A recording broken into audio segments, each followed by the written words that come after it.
Involved with the exceptional events rule. Worked with KDHE on the development of a smoke management plan.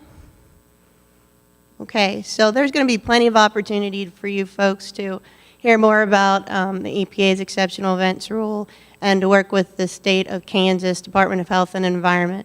There are some principles that I want you to know about before we get into the slides. And that is, for the last at least 10 years, EPA has worked pretty closely with Kansas Department of Health and the Environment and other key stakeholders in Kansas to understand more about prescribed burning in the Flint Hills and to develop some local understanding and come up with some local solutions to the impact from smoke. As you folks might be aware, smoke has an impact on public health and public welfare, and so that's why the agency has developed the exceptional events rulemaking. It was a transition from a 2007 rulemaking, and there was a lot of implementation struggles because not one size fits all. So when we go through these slides, you're going to see references to a lot of terms. Just like in your profession and field, this is somewhat of a new language. So you're going to see things like natural fire return interval and how we use that at EPA, unlikely to reoccur, and those all come with specific definitions. And so we won't go through all 66 pages of the federal regulation, but try and hit on some things that we think are important to you folks as you are working through prescribed fire. This also rule addresses high wind events, wildland fires, and things that impact air quality in general, not just limited to smoke. Okay, so a brief overview of the exceptional events rule.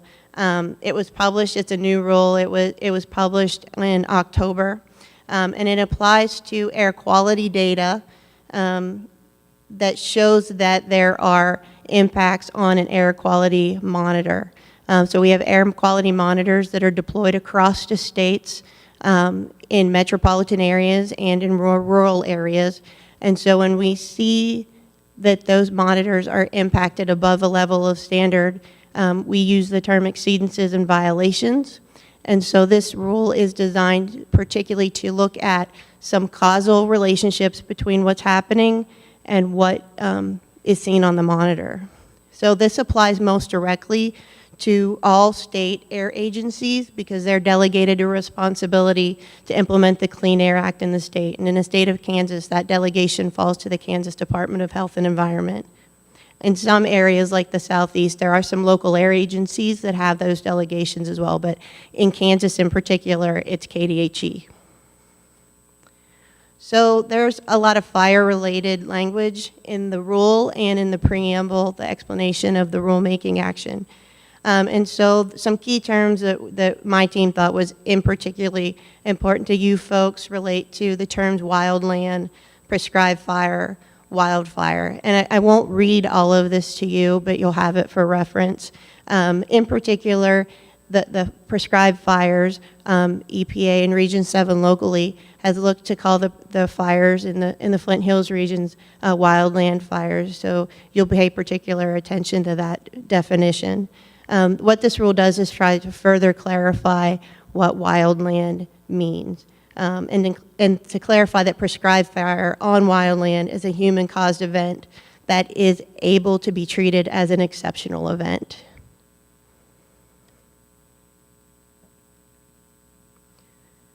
So this rule is mostly about clarification process. The principle is to design to look at local solutions to the problem, like I said earlier. But there are some benchmarks that the rule requires the state agencies to address. 3 of these benchmarks are on the slide. So there needs to, the event that affects air quality needs to have an explanation of the clear causal relationship between the specific event and the monitored exceedance in the violation. The event also needs to discuss the human activity that's unlikely to reoccur at a particular location. In the case of the prescribed fires in the Flint Hills, that particular location references monitored air, the monitor itself, not necessarily a particular place where a fire may have occurred, and that the event was not reasonably controllable or preventable. So again, this rule is designed to help unpack all of those three criteria for exceptional events, demonstrations. So what do we mean by clear causal relationship? So the event affects air quality in such a way that we believe that the monitored violation or exceedance was clearly caused by the event. And so the state would do that with support from their state and local partners and stakeholders, and they need to show that the event occurred. And some of these are not as easy as what maybe it seems on black and white. When does a fire start? When does a fire conclude? Again, this is designed to address forest fires, wildland fires, not just prescribed fires. The analysis needs to show that the emissions of the pollutant of interest were transported to the monitor, and that's how we use air dispersion modeling to help guide that demonstration. And then in totality, we look at other information, and in my industry call that a weight of evidence. So it's not just a one size, one answer, one solution, but we look at the full weight of all the information. So one of the other criteria is was the event caused by human activity that is unlikely to reoccur at a particular location, or was it a natural event? So we go further into the rule to help explain what we mean by those terms. Wildfires, stratospheric ozone intrusions, which we don't necessarily see in the Midwest, but we see in other Western topographies. Seismic activity, volcanoes, natural disasters, or high wind or dust events. We acknowledge that natural events can occur, and so what this rule does is help provide some context and explanation for how a state agency or local can go through and demonstrate those. Emissions do not have to be entirely without a human component. There sometimes are fires that get out of control, and so this rule is intended to help address and provide some parameters and guidance for how the states can address those types of activities.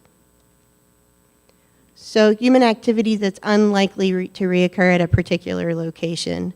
We highlighted in red on this slide what we thought would be of particular interest to this audience, and that is the recurrence of a prescribed fire can be determined in a smoke management plan, which is in existence in the state of Kansas, or through a land or resource management plan. And so how that recurrence frequency is defined, Kansas has already done that. My agency and office has already approved a demonstration that reflects the fire return interval in the state of Kansas and in the Flint Hills area. So a third component is human activity is unlikely to reoccur at a particular location. So the agency further understands that their rule was hard to implement in 2007, so we tried to go through and provide more context and more definition to what we meant by a particular location. This can vary widely across the country. It depends on the region, and because of that, the development of the exceptional events rule reflects that and leaves it up to the regional office and the air quality agencies of that state to define what is a particular location. For the state of Kansas, we've looked at the prescribed fires and the area to represent the geographic landscape of the Flint Hills in general. And so we provided a graphic here that helps illustrate what we thought meant by this geographic landscape of the Flint Hills. Not reasonably controllable or reasonably preventable. So this was also a challenging term to implement under the 2007 exceptional events rule. And so we went on in this rule to try and clarify what we meant by those terms. So the state must show that reasonable measures were implemented to control the impact on an air quality event. And so smoke has a real life impact on public health. folks who have asthma, sensitive populations. And so the intent of this particular option through the smoke management plan is to address not only that smoke is a real life effect that happens from fire, but also that the state was aware and trying to communicate and facilitate communications with folks that are downwind that might be impaired or impacted. So the smoke management plan is a tool that helps to get at that.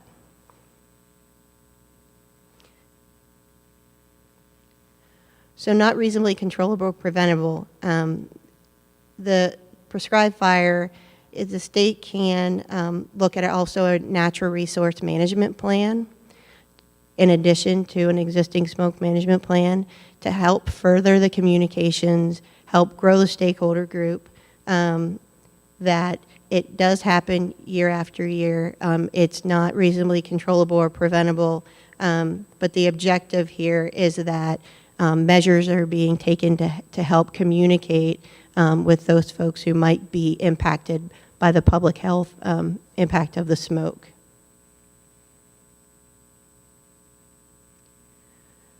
So just to recap, the fire terms of wildland prescribed fire and wildfire were a key element of why the agency felt like we needed to revisit the 2007 exceptional events rule. It was challenging to implement as it was written in 2007, so the agency wanted to make sure that these were clearer. In 2016, there was an event in April. This one is representing an April 4th event. The EPA has a tool called the Air Quality Index, where we look to try and predict where we would see impacts from fire on the public and smoke, that is. And so on April 4th, this is a graphic which shows the impact of fire in the Flint Hills on Wichita. And in fact, this was probably, April 4th was the highest ozone day that we saw in Wichita, I believe in quite some time, maybe even since we've monitored in Wichita for ozone. And so it was 103 ppb, just as a frame of reference. The current ozone standard that was recently revised in 2015 is 70. So you can see that the red on there, which is generally around the Wichita area, it was an unhealthy day as forecasted in the Air Quality Index. Then on April 12th of 2016, a health advisory was issued. This is actually an excerpt from a newspaper, I believe, in Lincoln or Omaha, that the Lincoln schools notified that they were going to bring all the outdoor activities, they were going to cancel them or have all of the students come inside. And so this was a concern of the folks in Lincoln Lancaster School District, so they brought their students inside. And the title speaks for itself. Hayes from Kansas Fire Spurs Health Advisory, Lincoln Public Schools cancels outside events. So again, one of the key principles of the new exceptional events rule is to work with all of the stakeholders to address public health impacts from smoke as best we can, and use the tools so that folks are knowledgeable and aware that fire is needed and necessary. It's not our intent to regulate those sorts of things, but to get the message out and to help convey the folks who might be impacted, what measures to take. Do they stay indoors? Do they reduce the outdoor exposure? Those types of things.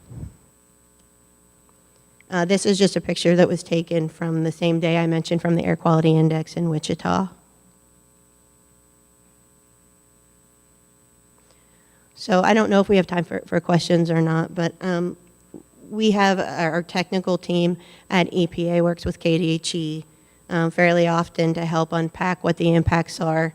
And so this was one of the graphics that show the ozone value. This was for the old ozone value, but you can see on certain days in Wichita and Kansas City that we do see from a data analysis exercise that there are days that are impacted in downwind areas by smoke.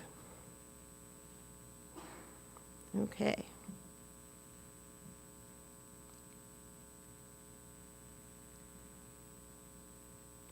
And this is a review of the National Emission Inventory from 2005. There has been more information available since 2005. There's currently a 2011 inventory, but this was just a review of how smoke and fire contributed to the National Emission Inventory in the Kansas area.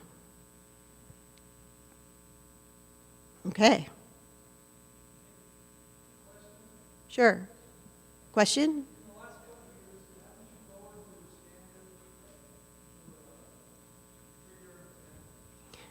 In the last several years, so the Clean Air Act requires that the agency review the national ambient air quality standards every 5 years. And in 2015, the agency reviewed all of the, through an integrated science assessment of all the public health information available, and the ozone standard was revised in 2015 from 75 ppb to 70 ppb. So in relation to ozone, yes.